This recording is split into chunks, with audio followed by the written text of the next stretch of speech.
Hai semua, balik lagi sama gue Elson Lo dan di video hari ini gue mau kasih tahu video tutorial cara beli reksadana di aplikasi Bibit. Jadi dari kemarin tuh banyak banget, nggak dari kemarin sih, dari bulan-bulan lalu tuh banyak banget gue udah bikin video tentang cara beli reksadana, tapi mereka masih bingung gimana sih cara step by step-nya. Oke, sebenarnya beli reksadana tuh banyak banget ya pilihannya. Lu bisa beli di aplikasi Ajaib, lu bisa beli di aplikasi Blue, bahkan BCA Digital. Terus sekarang aplikasi-aplikasi mobile banking juga udah bisa semua, kayak misalkan Okto BCA MB Niaga, OCBC, hampir semua udah bisa. Tapi kenapa gue tunjukin pakai Bibit? Karena menurut gue Bibit ini salah satu yang user friendly ya. Gue tuh nggak di sponsor, nggak di apa, gue emang udah pakai sejak mungkin 4 tahun lalu pertama kali dia launching. Oke, jadi kenapa gue mau tunjukin tutorial cara beli reksadana? Karena reksadana itu salah satu instrumen investasi yang paling aman buat pemula, terutama yang reksadana pasar uang atau biasa lo denger sebagai RDPU. Nah, jadi kalau reksadana itu tuh sebenarnya ada berbagai macam. Ada reksadana pasar uang, ada reksadana pendapatan tetap, reksadana obligasi, reksadana saham, reksadana campuran. Jadi banyak banget pilihannya, tapi kalau misalkan pasar uang itu yang paling aman pasti naik. Memang setiap tahun naiknya nggak terlalu banyak ya, sekitar 4-6%, tapi sudah pasti. Karena itu tuh sebenarnya kumpulan dari obligasi sama deposito. Nanti, kalau lu masih bingung, masukin aja di kolom komentar, gue tunjukin tutorial. Jadi yang pertama, lu download, buka App Store, Google Store, Play Store, cek aplikasi namanya Bibit. By the way, Bibit sama Stockbit itu satu grup, tapi beda ya. Kalau Stockbit itu buat beli sahamnya, Bibit buat yang beli reksadana. Jadi gue tunjukin tutorialnya. Pertama, langsung lu download. Nanti setelah download udah berhasil, akan diminta masukan yang namanya nomor telepon. Jadi kalau lu udah pakai nomor telepon, udah pernah kedaftar, nggak bisa pakai nomor telepon yang sama. Terus ada tulisan bagian kode referral. Lu bisa masukin kode referral gue, Elson13. Kenapa? Buat dapat saldo gratis. Tapi kalau nggak mau juga nggak apa-apa. Oke, lanjut. Nanti akan diminta kode verifikasi via WhatsApp atau SMS. Lu bisa pilih. Kalau gue sih prefer SMS aja. Setelah itu akan keluar bagian pertanyaan. Yang pertama, ketahui profil resiko kamu. Tenang aja, data ini tuh aman dan terenkripsi. Ini cuman buat mereka simpen data customer aja. Lanjut, ketahui profil resiko kamu, terus kamu bisa klik mulai. Pertama dia bakal minta ulang tahun lu. Masukin ulang tahun benerannya. Siapa dapat hadiah nanti kalau misalkan lagi ulang tahun dari Bibit.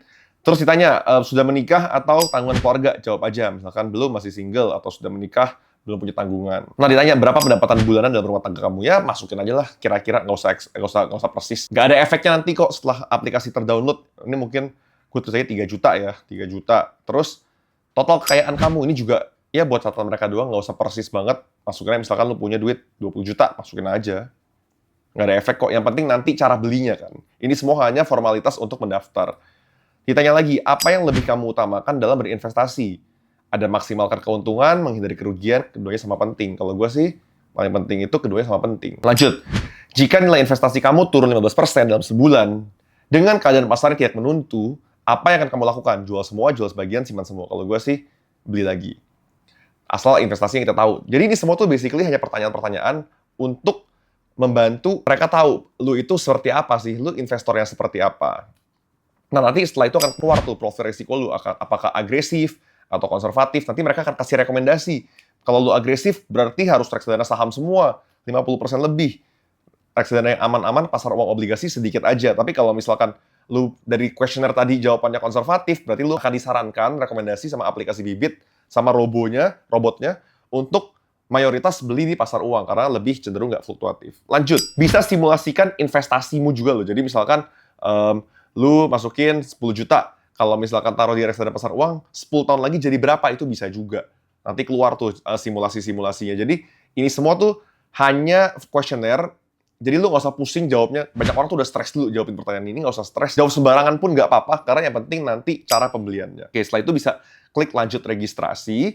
Setelah lanjut registrasi, nanti lu harus isi data diri. Jadi ada pendidikan terakhir, misalkan lu S1, terus sumber penghasilan dari mana? Dari gaji, misalkan, atau keuntungan bisnis, atau apapun itu. Pendapatan misalkan 30 juta setahun. Lalu nama gadis ibu kandung, isi aja. Ini nggak ada efeknya, sekali ini nggak ada efeknya, ini hanya keperluan aja. Lalu nanti akan diminta registrasi untuk isi email, lalu akan diminta foto KTP juga. Ini emang harus begitu. Semua aplikasi untuk perbankan lu pasti butuh KTP untuk menghindari hal-hal yang tidak diinginkan. Jadi data lu akan tersimpan nanti di Bank Indonesia. Nanti KTP ada, lalu setelah itu lu harus selfie dengan KTP.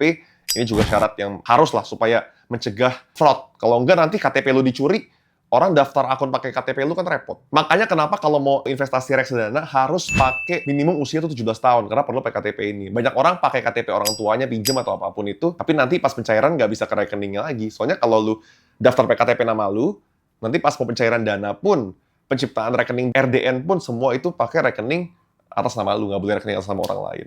Nah, setelah itu beres semua, lanjut ke moment of truth-nya nih sekarang. Gimana cara pembeliannya? Sebenarnya, Bibit tuh gampang banget ya, lihat deh. Ini tuh user friendly banget. UI UX-nya tuh hampir Gen Z mah udah pasti ngerti semua lah. Orang tua pun bisa ngerti. Jadi ada pilihan pertama, bagian reksadana, obligasi, saham dan lainnya. Lu tinggal klik bagian reksadana, lu klik. Nah, di sana nanti ada pilihannya tuh, mau yang jenis apa, campuran kah, saham kah, obligasi kah, pendapatan tetap kah, atau pasar uang. Di sini langsung klik aja bagian pasar uang. Nah, pas pasar uang ini banyak lagi pilihannya, lu jangan pusing. Kalau gue saranin, lu cari filter, dia ada filter, bisa pilih yang AUM-nya paling top. Asset under management tuh artinya dana kelolaannya dia berapa. Karena setiap reksadana pasar uang itu, mereka memiliki holding yang banyak banget, bisa dari 10.000 nasabah, 100.000 nasabah. Nah, lihat nih, misalnya berapa? 1,0 triliun, 2 triliun, 3 triliun. Cari yang paling gede aja. Setelah itu, ada opsi kedua, lu juga bisa filter expense ratio-nya paling rendah.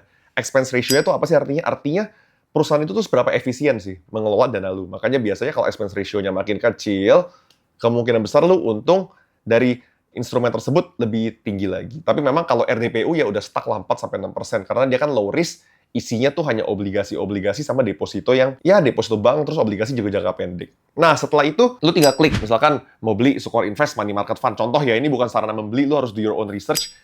Disclaimer on semua, gue cuman kasih contoh. Nah, di sini, lu bisa cek tuh dari grafiknya. Ada 1 tahun terakhir, 6 bulan terakhir, 5 tahun terakhir, bahkan 10 tahun terakhir berapa sih chartnya. Nah, kelihatan kan kalau RDPU tuh stagnan, paling 10 tahun terakhir 40% misalnya. Nah, setelah itu lu bisa beli, buy. Dan kenapa gue suka di Bibit ini, lu bisa beli mulai dari Rp10.000 aja. Jadi nggak ada istilah harus kaya, harus banyak duit untuk mulai investasi. Tapi lu bisa membangun habitnya dulu. Nah, setelah itu lu beli, nah pembayarannya bisa berbagai macam. Bisa dari virtual account, BCA Mandiri dan lain-lain. Bisa juga pakai e-wallet, misalkan Bank Jago. Kalau Bibit ini memang enaknya sama Bank Jago, dia ter-connect.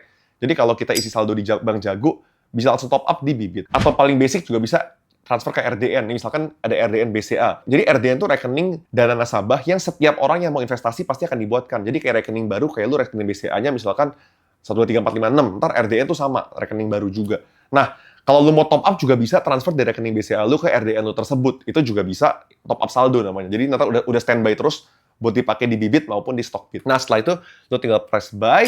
Nanti setelah 2-3 hari kerja lah, dia baru masuk ke portofolio lu. Ntar lu bisa cek bagian portofolio, bagian aset keluar tuh. Dan lu bisa kategoriin juga, misalkan lu mau simpen untuk dana pendidikan anak, itu masukin kategori dana pendidikan anak. Atau dana untuk biaya nikah, bisa masukin dana biaya nikah. Jadi bisa dipisah-pisahkan sesuai internal lu kebutuhannya untuk apa. Nah, setelah itu, kenapa gue suka banget sama RDPU, dia ada beberapa di Bibit tuh yang ada fitur pencairan instan. Jadi, buat taruh dana darurat tuh juga bisa fleksibel. Jadi, kalau zaman dulu tuh, RDPU tuh lu pas mau jual, mesti nunggu mungkin 4 hari kerja, 5 hari kerja, dan sebagainya. Tapi kalau misalkan udah ada fitur pencairan instan ini, bisa langsung dicairin. Cuman nggak semua ya. Kalau kayak gue tadi beli Sukor Invest, kayaknya nggak bisa deh. Nah, setelah itu, untuk dana darurat, kenapa gue rekomen banget RDPU? Karena dia tuh cenderung naik harganya tapi stabil. Jadi kan lumayan. Lu kan kalau mau simpen dana darurat kan idealnya kan 6 bulan pengeluaran bulanan lu. Jadi misalkan lu sebulan butuh 2 juta. Lu simpen 12 juta, taruh di RDPU, oke. Ntar tahun depan bisa naik jadi 13 juta misalkan pelan-pelan. Jadi kan lumayan kan, walaupun belum dipakai, tapi uangnya berternak juga. Kalau simpen di rekening doang kan biasa dananya kan tidur. Dan keuntungannya lagi RDPU itu juga aset yang bebas pajak. Jadi kalau misalkan lu deposito kan kena pajak lagi 20%. Atau misalkan lu beli obligasi kan kena pajak lagi 10%. Kalau RDPU itu udah net, jadi bisa dapat 4,5%, 5%, itu udah bersih untuk lu. Dan kalau RDPU ini nggak membagikan dividen ya, jadi beda sama saham, beda sama obligasi. Kalau obligasi kan dia tiap bulan, 6 bulan, atau setahun kasih lu kupon. Kalau RDPU tuh lu dapat pure untung dari capital gain, jadi dari harga kenaikannya. Makanya lu bisa lihat monitor terus tuh. Misalkan lu pertama beli 10 juta, nah 6 bulan lagi lu bisa lihat tuh, dia harga udah 10 juta 300 ribu misalkan. Atau 10 juta 250 ribu. Nah, lu kalau mau jual bisa langsung jual. Mau jual semua kek, mau jual parsial, itu no problem. Jadi itu adalah basic tutorial cara membeli reksadana pasar uang, dan gue yakin semua yang nonton video ini harus udah bisa, dan kalau lu berhasil langsung komen di bawah aja, dan jangan lupa komen untuk request mau konten apa berikutnya, dan jangan lupa subscribe.